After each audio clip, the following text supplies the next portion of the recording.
pagtapos sa Disyembre 31, 2025, mao ni ang atong utang 17.71 trillion pesos.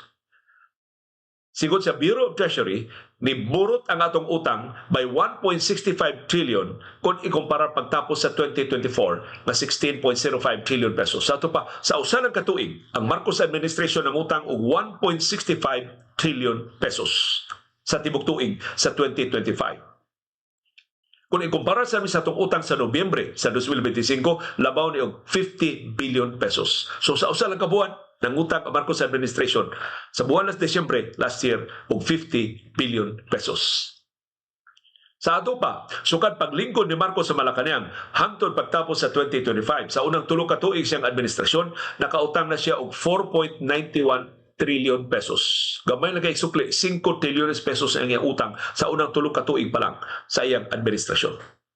Sukad paglingkod niya sa utong tutok sa June 30, 2022. So, kwentahon na to.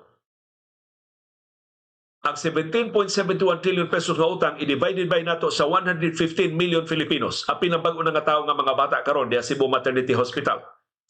17.71 trillion divided by 115 million.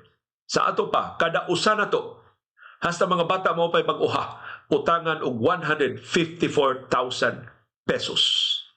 Pagkaway batasan ining administrasyon na kadako na silang utang, wa sila magpakita na tarong nga serbisyo sa nasod o katawhang Pilipino.